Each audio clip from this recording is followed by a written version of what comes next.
할렐루야. 서강 가족 여러분, 오늘도 성령 충만하십시오. 행복하십시오.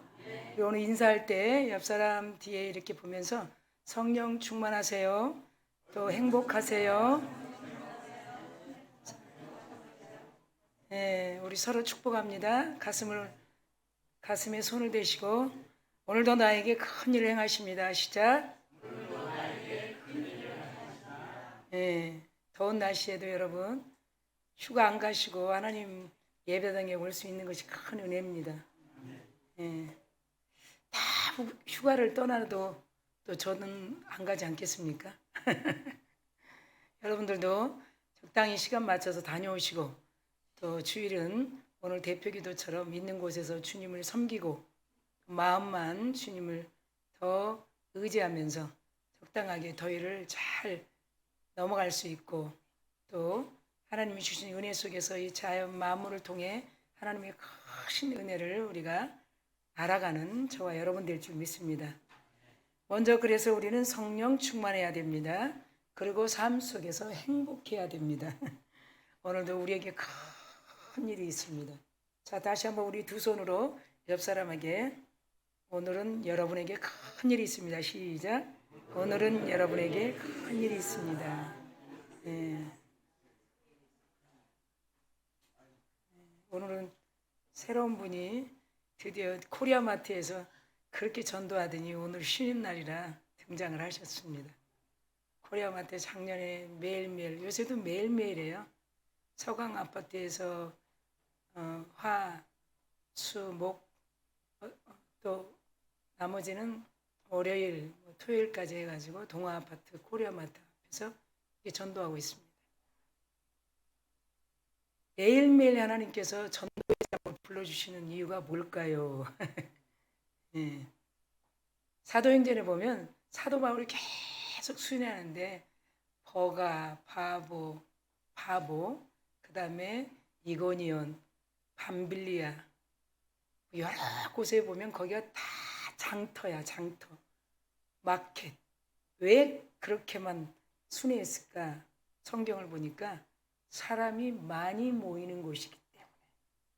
그러면 사람이 많이 모이는 곳에 왜 예수 그리스도의 기쁜 소식, 복된 소식을 증거하기 위해서. 예수 믿으면 너와 내 집에 구원을 얻으리라. 그것이 요약이에요, 요약. 너와 내 집에 구원을 얻으리라. 그대로 우리는 사도행전에 사도 바울 동역자들과 함께 했던 그 길을 그대로 따라가는 거예요.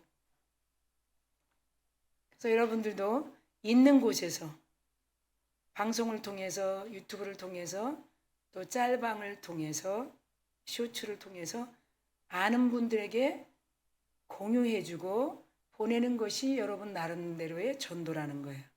전도는 꼭 저같이 다니면서 저 보세요. 얼마나 때 앞에 서 있습니까? 물론 피하는 그늘진 곳으로 가지만 그래도 뭐 얼굴이 그렇게 새까맣게 그렇지 않잖아요. 뭐 한 10분 있는 것도 아니잖아요. 그러니까 여러분 나름대로의 그 쇼츠나 짤방이 올라오면 들리네 귀에. 그러면 여러분 아는 분들에게 보내는 것이 전도예요. 전도하려고 하는 마음만 있으면 얼마든지 할 수 있는 거예요. 설교를 많이 들어서 구원받고 설교를 많이 들어서 은혜 받고 그렇지는 않아요. 하나님의 말씀은 쉽게 들리고 짧게 들리고 은혜로 다가오면 하나님 앞으로 오게 되는 거죠. 자, 오늘 제목을 보니까 영적 무지란 그랬어. 영적 무지는 무엇인가? 자, 제가 먼저 짤방에 올렸어요. 뭐라고 올렸죠? 길을 모르는 사람은 길치. 따라합시다. 길치. 음악을 모르는 사람은 음치. 박자를 모르는 사람은 박치. 영적인 것을 모르는 사람은 영치. 제가 이렇게 먼저 올렸더니 댓글이 아주 장절히 올라왔는데 당신 똑바로 하시오. 목사는 말이야 누구를 가리키는 게 아니야. 목사제 달라면 똑바로 해. 누구를 가르치려고 그래? 박자도 모르고 음악도 모를 수 있지. 그래서 아주 긴 절을 보내서 저는 거기에 박수를 보냈어요. 아, 제가 인기가 있구나. 순식간에 700몇 조회수가 올라오면서 똑바로 해. 여러분 한번 들어가서 보시면 더 정확하게 아주 디테일하게. 목사가 되려면 똑바로 해야지. 그래서 제가 거기다 뭐라 그래야 되겠어요? 똑바로 하겠습니다. 여러분 인기가 상승하고 우리 교회가 알려지고 하면 그런 것쯤이야 적당하게 받아야 되겠죠. 예. 아 이거 이러니까 때려쳐 하면 못하는 거죠. 뭐 누가 알아줍니까? 영적으로 아무리 얘기해도 쿡쿡쿡쿡 찔러도 못 알아. 자, 우리는 영적인 사람이에요. 자, 옆 사람에게 우리는 영적인 사람입니다. 요한복음 3장에 보면 니고데모에게 말씀하신 말씀이죠. 물과 성령으로 거듭나는 사람, 영적인 사람이라. 그래서 세상의 소리를 통해서 하나님의 음성을 듣게 된다는 거예요. 자, 오늘 보니까 영적 무지는 무엇인가? 본문이 아주 짧게 뭐라 그랬어요? 무리가 듣고 그의 가르침에 놀랐다고 그랬어요. 자, 그러면 그 본문의 무리는 누구고 듣고 그 다음에 그의 가르침 누가 가르쳤다는 건가? 물론 우리가 알고 있는 예수 그리스도시죠. 그 무리들이 놀랐다고 본문은 말하고 있습니다. 어머, 더 이상 알 것이 없네. 뭐 이런 모습이지 않겠습니까?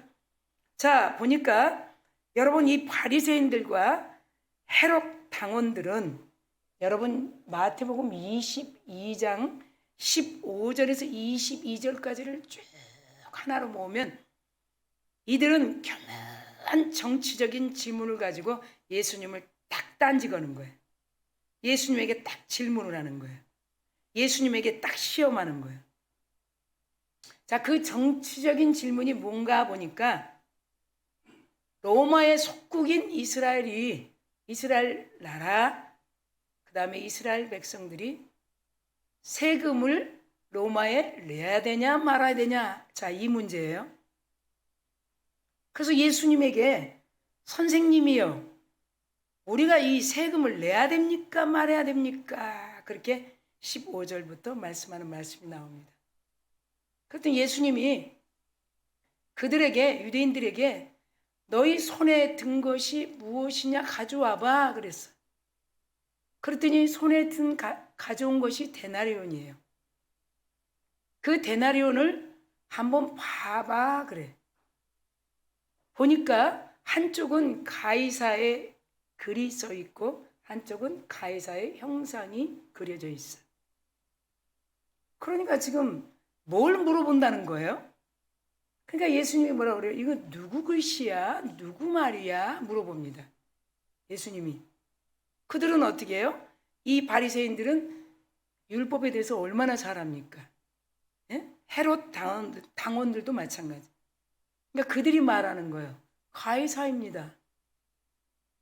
그러면 어떻게 해야 돼? 세금을 내야 되지. 가이사에게는 가이사에게 내고 하나님께는 하나님께 내고. 그렇게 예수님이 말씀하니까 그들이 속국인 이스라엘에서 이 로마의 세금을 낸다는 것이 너무 싫잖아요. 여러분 세금 내기 좋아하는 사람이 어디 있어요?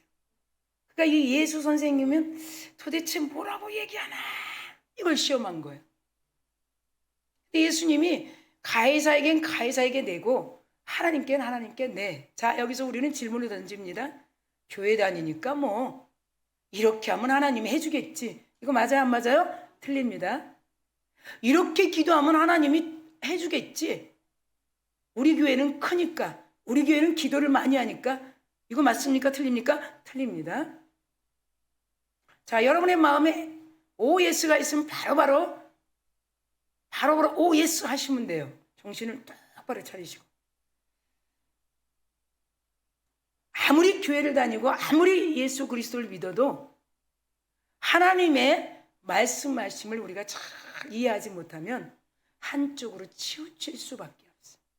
그렇게 신앙생활하는 자들이 교회를 실추시키고, 교회를 얼마나, 때로는 어린 신도들에게 잘못 가르치는 경우도 있다는 거예요. 그래서 오늘은 우리 이 영적 무지라는 이 제목을 통해서 이 바리새인들은 예수님이 그렇게 정확하게 가르치니까 22절에 뭐라고 했냐면, 이 가르침에 22절에도 놀라서 예수님을 떠나버렸어. 너무너무 잘 가르쳐 주셔서. 저는 오늘 본문하고 좀 비슷하지 않겠습니까? 22절과 33절에. 그래서 이제 그 문제가 해결되니까 바로 이어서 사두개파라는 사두개인들이 부활의 문제를 가지고 딱 나옵니다. 역시 이들도 마찬가지죠. 이 부활의 문제는 이 사두개파들은 우리 유대교 1세기 안에 바리새파, 그 다음에 사두개파, 그 다음에 한 파가 있는데 에세네파. 그래서 한 유대교의 구성이 돼 있어요. 그런데 이 사두개파가 부활의 문제를 다 가지고 나와서 무엇을 물어보냐면 그것이 23절에서 쭉 이어지는데, 예수님, 선생님, 우리 부부에 자녀가 없습니다. 그런데 이 자녀가 없어서 계대 족보, 자손들을 족보에 이으려면 어떻게 합니까? 우리 7 형제가 있는데 첫째 형이 죽었으니 작은 형에게로 아내가 들어가고, 형수죠. 작은 형이 죽으면 또 셋째 형수로, 제수씨로 들어가고, 계속 7째까지. 그래서 그 당시에 이 계대 수원법 족보에 자녀를 낳기 위해서, 마치 우리나라도 자식이 없으면 형의 자식이 없으면 동생의 자식을 이렇게 족보에 올리는 것처럼, 그것을 부활하면 그 7째 형제 중에 이 아내가 누구의 아내입니까? 물어봅니다. 그러니까 이 사두개인들은 이 부활을 절대 인정하지 않아요. 특별히 이 사두개파는 부활의 문제를 철저히 인정하지 않고, 그 다음에 천사론도 인정하지 않아요. 귀신론도 인정하지 않아요. 마귀론도 인정하지 않아요. 영혼 불멸도 인정하지 않아요. 영적인 것도 인정하지 않아요. 그 다음에 내세도 인정하지 않아요. 현세만 인정하는 거예요. 내세를 전혀 인정하지 않아요. 만약에 내세를 인정하지 않는다면 우리는 지금 예배하는 것이 헛된 겁니다. 믿습니까? 우리는 내세가 보장돼 있어요. 여러분, 이 영적인 무지함이라는 제목이 여러분의 귓전에, 여러분의 마음에 이들처럼 바리새인들의 정치적인 문제, 그리고 또 사두개파인들의 이런 부활의 문제를 들으면서 여러분의 안에 있는 의문이, 그래, 나도 이 22장 읽을 때 형제 7형제에 그 아내가 누구 아내가 될까? 우리는 부활하면 어떻게 될까? 그러면 우리 몸이 부활한단 말인가? 이런 것들을 좀 생각해 봐야 돼요. 자, 우리는 누구나 다 죽으면, 이 생을 마치면 이 몸은 흙으로 갑니다. 흙으로. 그래서 지금 먼저 아브라함, 야곱, 이삭, 요셉 다 선진들이 지금 무덤 안에 잠자고 있습니다. 그걸 잠잔다고 합니다. 그러면 예수님이 오시면 우리 이 흙으로 묻혀진 우리 이 영혼이 그런 우리 살면서 이 몸이 영을 감싸고 있는 것이 아니라 즉시 예수님이 재림하시면서 우리를 천국에 올라오게 할 때, 영이 올라갈 때, 무덤에 나와서 영이 올라갈 때 새 몸을 입힌다는 거예요. 새 몸. 이 새 몸은 지금 이 우리 육신하고는 전혀 질적으로 달라요. 지금 우리 죄 짓고 회개하고 죄 짓고 회개하고 죄 짓고 회개하고 죄 짓고 회개하고 이런 몸으로 절대 그 새 몸이 될 수 없는 거예요. 그러니까 하나님이 아주 강력하게 1초도 안 걸릴 정도로 우리 영의 몸에 옷을 입힙니다. 이걸 새 몸이라고 그래요. 그래서 들림을 받게 됩니다. 그런데 이 사두개파는 이 부활의 문제, 부활할 수 없다, 그냥 현세로 끝난다, 이렇게 믿고 있었죠. 그런데 이들이 누군가, 어떤 족보인가? 이 왕의 족보예요. 하스몬이라는 그 왕족의 족보에, 그리고 특별히 예루살렘의 대제사장들로 구성이 되어 있어요. 사두개파들이. 그러니까 얼마나 지식적으로나 율법을 잘 알겠습니까? 그리고 모세 오경만 믿는 거예요. 여러분, 구약의 39권을 인정하지 않고 전승 문서들을 절대로 인정하지 않고 모세 오경, 창세기, 출애굽기, 레위기, 민수기, 신명기만 믿는 거예요. 그러니까 한쪽으로만 믿는 거죠. 전체적으로 구약을 통해서, 선지자들을 통해서 전승 문서들을 좀 넓게 보면 되는데 다 모세 율법만 가지고 예수 선생님께 나와서 이 부활의 문제, 부활 후에 이 아내는 누구의 아내입니까? 이 궁금증을 질문하고 있는 것을 볼 수가 있습니다. 또한 교리면에서 보니까 인간의 자유의지만 계속 고집하네요. 인간의 자유의지. 내가 싫으면 싫고 내가 말면 말. 인간의 자유의지. 그리고 내세 부활 절대 믿지 않는. 그러니까 많은 군중들 앞에서 예수님을 궁지에 몰아서 어떻게 해요? 나름대로 치밀한 준비를 갖춘 후에 질문하고 있는 것을 볼 수가 있어요. 사도 바울은 고린도전서 15장 19절에 보면 이렇게 사도 바울은 말씀을 던집니다. 고린도 교인들아, 이 현세에 사는 것으로 끝나면 우리는 더욱 불쌍한 자다. 믿습니까? 그걸 우리에게로 가져오면, 지금 우리 이 땅에서 이 예배하는 거로만 끝나면 우리는 불쌍한 자라는 거예요. 우리는 반드시 새 몸을 입고 주님이 준비하신 헤븐으로 가는 것까지 이 생을 마감하는 것입니다. 전주에는 이런 말 했어요. 예수님이 우리를 창조한 곳, 예수님이 우리 부르는 곳으로 가지 않으면 뭐라 그랬어요? 객사라고 그랬어요. 네. 우리는 예수께로 와서 예수께로 가는 거예요. 예수님이 우리를 위해서 중보기도 할 때 내가 지금 하나님께로 가는데 나에게 복음을 들은 제자들도 나 있는 곳에 오게 하시고 그 제자들 사도들을 통해서 들은 그들도 나 있는 곳에 오게 하소서. 이것이 절정의 중보 기도라는 것이에요. 요한복음 17장에 말씀하고 있어요. 그러니까 우리는 창조주 하나님이 우리를 이 땅에 태어나게 하시고, 그리고 이 땅의 청지기로서 누리고 행복하게 성령 충만하게 하나님 은혜 안에서 넘치도록 축복받고 살다가 이제 다 놓고 하나님이 부르신 천국을 준비하신 그곳으로 불러주시는 그때 우리는 올라가야 된다는 것이죠. 그렇게 내세가 확실하게 준비되고 있다는 것이.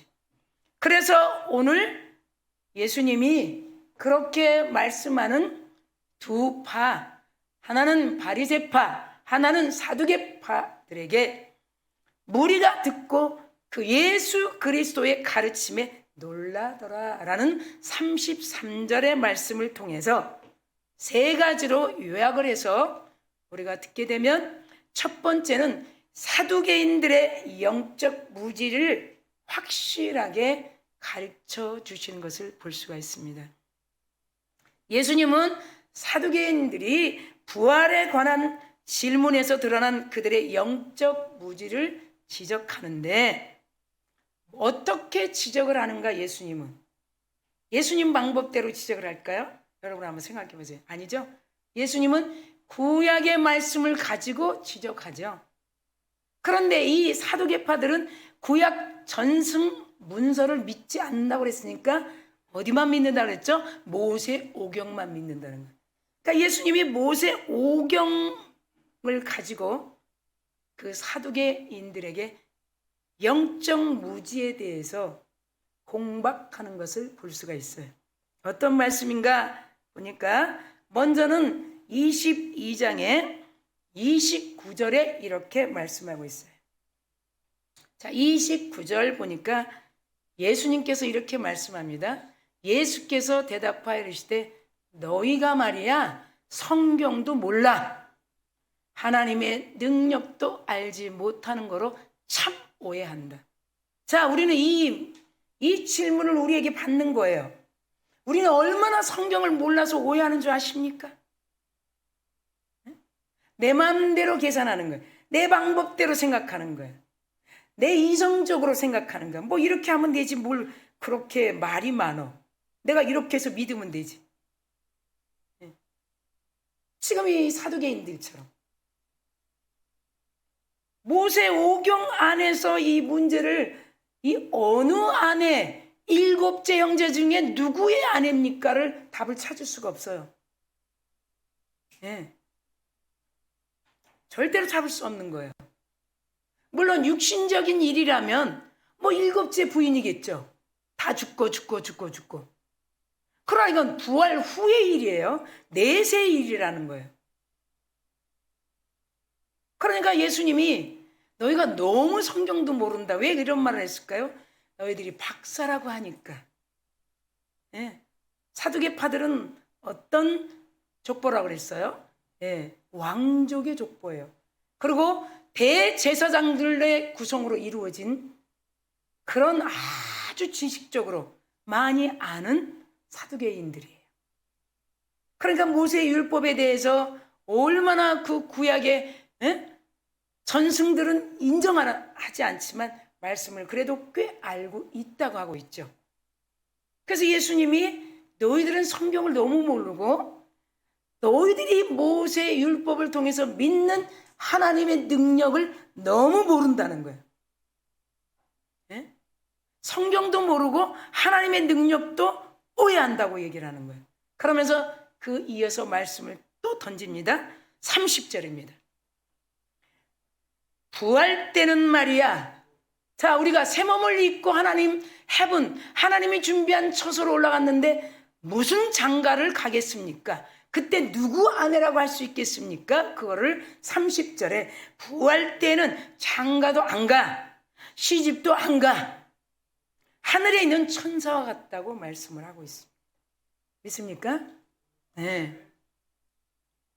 그 말씀을 들으면서 이제 모세 오경의 말씀을 가지고 정확하게 말씀을 풀어주는 것이, 그들은 모세 오경만 알고 있으니까 이것이 수원법에 대한 계대 혼인법에 대한 말씀이 신명기 25장 5절에서 10절 내용인데 5절 말씀만 가지고 우리가 한번 신명기 25장 5절 보면 이렇게 말씀하고 있어요. 형제들아 함께 사는데 형제들이 함께 살고 있어요. 그러면 이들은 모세의 율법만 인정하니까 이 말씀을 잘 알고 있겠죠. 그 중에 하나가 죽고 아들이 없거든 그 죽은 자의 아내가 나가서 절대로 타인에게 시집갈 수 없습니다. 이것을 보면서 우리는 지금 현세에 사는 우리들이 예수 믿은 자는 절대로 다른 신을 섬길 수 없다는 것이에요. 믿습니까? 자, 여기서 여러분 뭐 근친상간 절대 여러분 하나님의 말씀을 잘 들어야 돼요. 이 형제가 죽어서 이 아내가 다른 데로 절대 시집갈 수 없어요. 이 모세 율법을 통해서 여러분 많은 것을 우리에게 의문을 갖게 하는데 혼란이라든지 알라를 믿는 자들 이런 한 부분만 가지고 여자를 막 한 남자의 일부 막 다처로 막 이 여자 저 여자 저 여자 이 여자 뭐 어때 아브라함도 후처가 있고 구두라도 있었고 아브라함도 여기 가면 하갈이 있었고 아브라함도 여기 가면 있었는데 나도 여기 가면 이 여자 저기 가면 따라합시다. 이 여자 저 여자 시작. 옆 사람 보세요. 웃기고 있네. 시작. 일단 미친 사람들이 미친 사람. 하나님은 일부일처를 좋아하십니다. 믿습니까? 일부일처예요. 자, 오늘 이 말씀 보세요. 그 중에 하나가 그 남편이 죽으면 절대로 다른 데로 시집 못 가요. 자, 이걸 잘 이해해야 돼요. 하나님은 하나님을 믿고 예수 그리스도를 믿고 아멘한 영접한 자는 절대로 다른 신 앞에 경배할 수 있다 없다? 없다. 네, 결론 나온 거예요. 비나이다 비나이다 항아리 신에게 저 보세요. 저 형이 비나이다. 여기도 비나이다. 여기도 그냥 오만 갓 종교들이 다 와서 그냥 누가 축복을 줄지.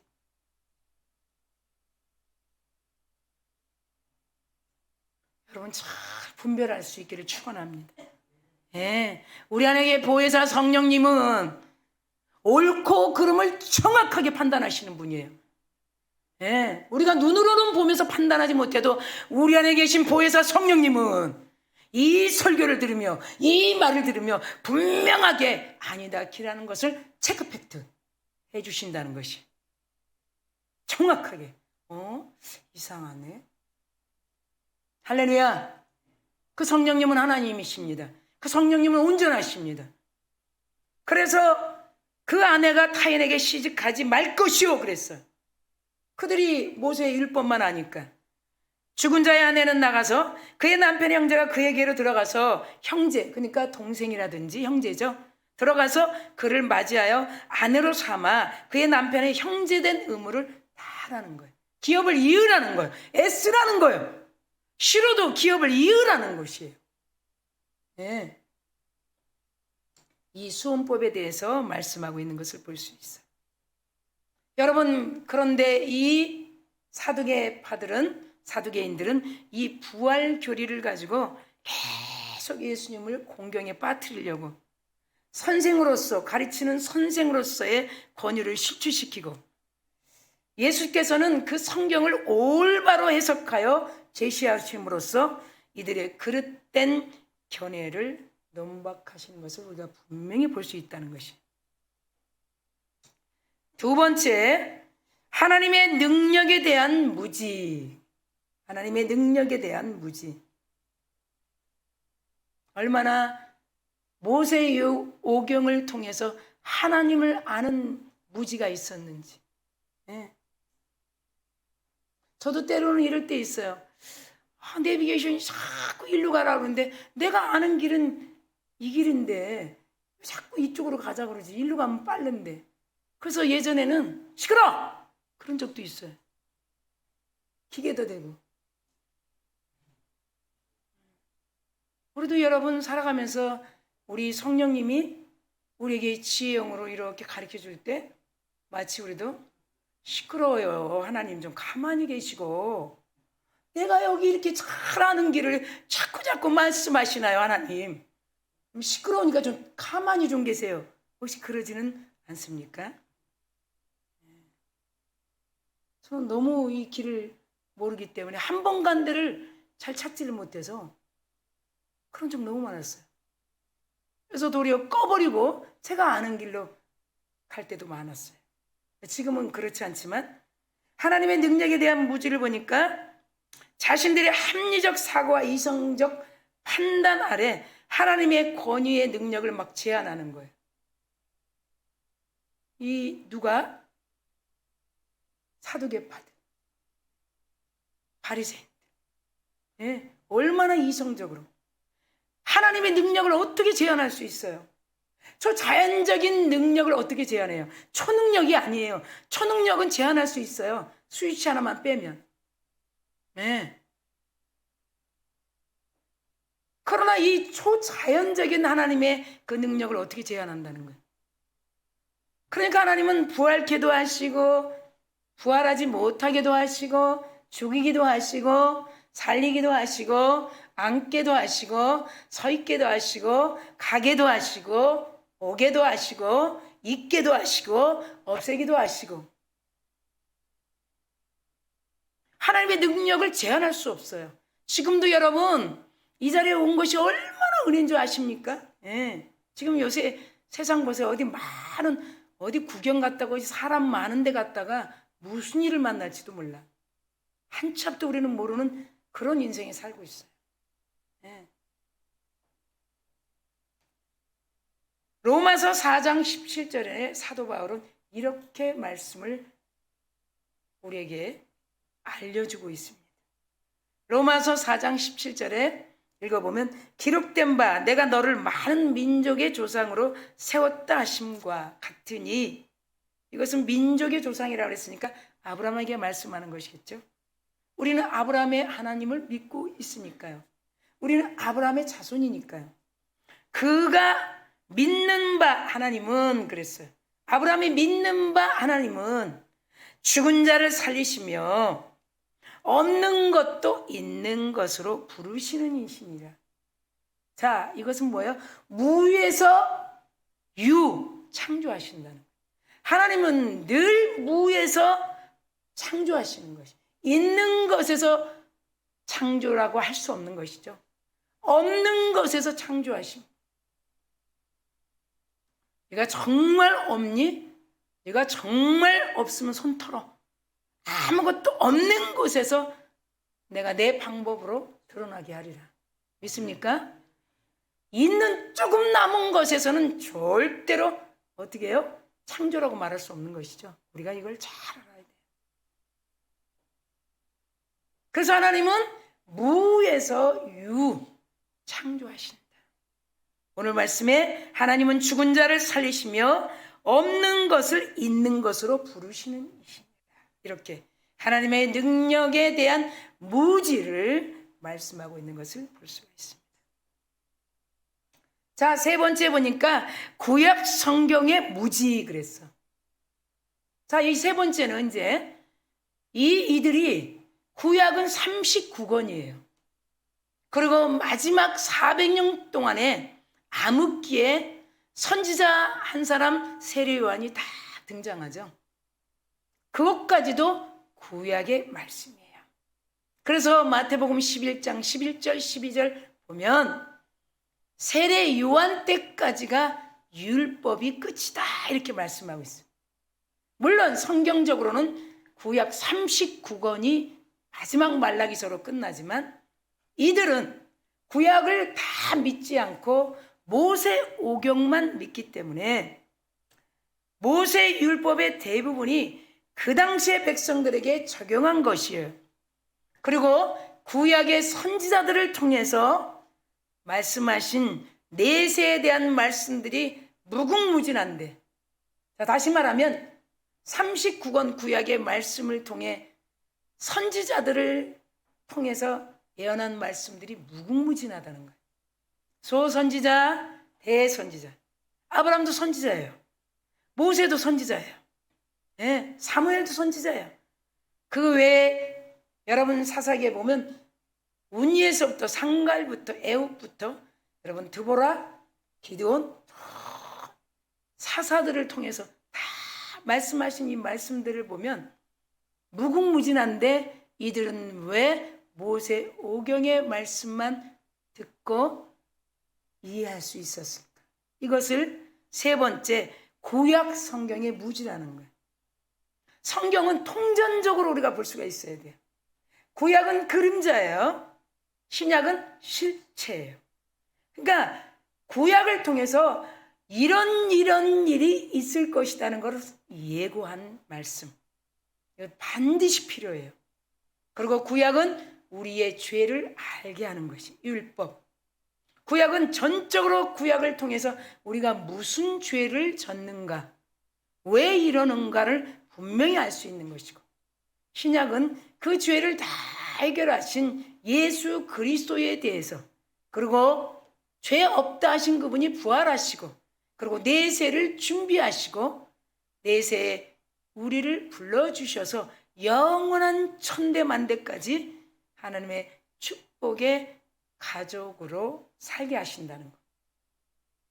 그래서 우리가 이 구약 성경의 무지 선지자들의 말씀을 전혀 듣지 않았던 그들에게 에스겔 선지자는 37장 13절 이렇게 대선지자, 다니엘도 대선지자.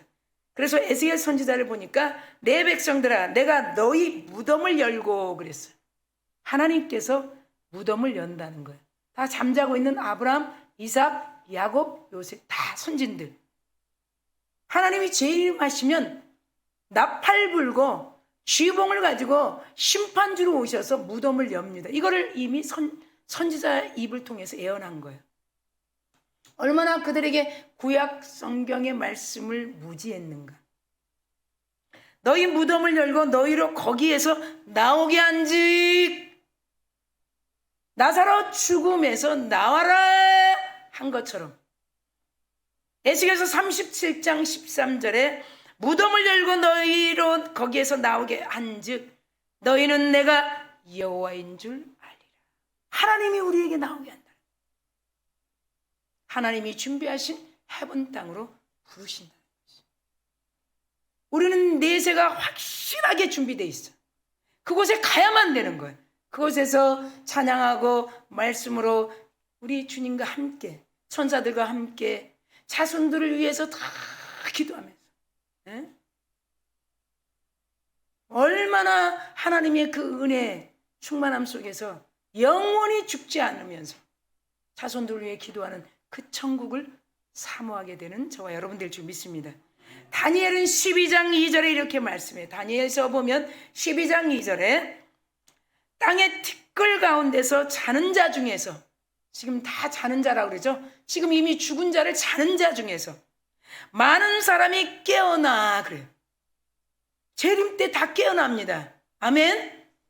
영생을 받은 자도 있겠고, 수치를 당하는 사람들 있어요. 지금 다 낙원에 준비하고 있어요. 그때 다시 두 번째 심판을 받는데 정말 하나님께 들려 올라가는 자가 있고, 여기서 수치를 당한 다시 둘째 불못에 가는 자가 있습니다. 그러나 지금 우리가 죽으면 어디서 낙원에서 준비하고 있는 거예요. 이거를 많은 교리적으로 많이 이상하게 합니다. 다니엘서 12장 2절에 영생을 받는 자도 있겠고 들림을 받고 올라가는 자도 있겠고 호련히 보면서 그들이 보는 앞에서 우리 주님이 손잡고 올라가는 데를 보는 자도 있고 때로는 올라가지 못하는 자도 있다는 거예요. 그거를 수치를 당하여서 영원히 부끄러움을 당할 자도 있을 것이며 정확하게 말씀하고 있어요. 못 올라가는 자. 지금은 아직 재림 때가 아니기 때문에 우리가 이 생을 마치면 다 낙원에서 기다리고 대기 중입니다. 주님이 오시면 재림 때 반드시 우령 나팔 불고 그 이름이 손바닥에 기록되어 있으며 천사들이 그 이름을 부르면서 둘째 심판에 우리를 다 불러서 잠자고 있는 생을 마치고 있는 쉬고 있는 자들을 무덤에서 나오게 하십니다. 할렐루야. 이것을 에스겔 37장 13절, 다니엘서 12장 2절 이 말씀을 통해서 더 많이 선지자들 통해서 구약의 말씀을 들었으면 좋았을 텐데 어쩌자고 모세 오경만 알고 있어 구약 성경의 무지함을 들어야 하는가? 자, 결론입니다. 부활한 예수의 나타나심을 직접 목격하였던 누구? 사도 바울. 부활체로 만난 이 사도 바울, 영으로 만난 사도 바울은 이 부활의 확실성에 대해서 부활한 몸의 상태, 부활한 우리 몸, 여러분 데살로니가전 4장에 보세요. 순식간에 무덤에 나오면서 하나님이 천사를 통해 새 몸을 입힙니다. 지금 우리 이런 육신의 몸 아니에요. 새 몸에 순식간에 깨끗한 몸, 그것을 흰 옷이라고 합니다. 새 몸, 새 옷. 이 상태에 관해 치밀한 논리로 갈파하고 있는데 부활한 육체는 마치 천사의 몸과 같이 신령하여 다시 썩지 아니하며 영광스럽다. 이것을 고린도 교인들에게 성령이 충만한 사도 바울은 15장 42절, 43절, 44절 말씀을 통해서 부활의 확실성을 설파하고 있는 것을 볼 수 있습니다. 우리 한번 42절, 43절, 44절은 앞에 보시면서 한번 같이 읽고 마치겠습니다.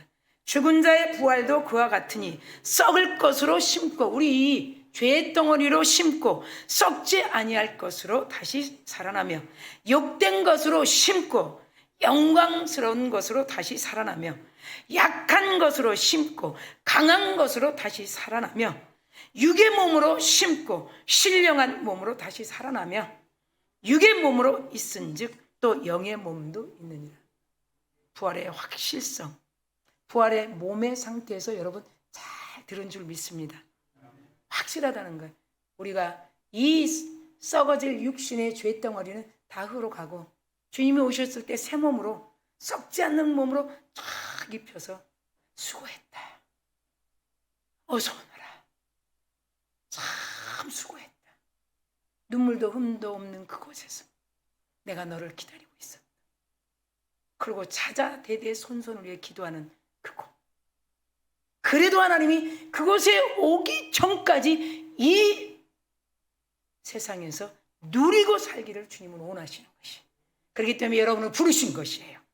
예배하면서 기도하면서 말씀과 하나가 되면서 우리 하나님과 교제하면서 오늘도 이런 서강교회에 부르셔서 하나님이 주신 은혜 속에 내세와 부활의 확실성을 가지고 한 주간 또 8월을 시작하는 저와 여러분 되기를 간절히 축원합니다. 잠잠하게 기도하겠습니다.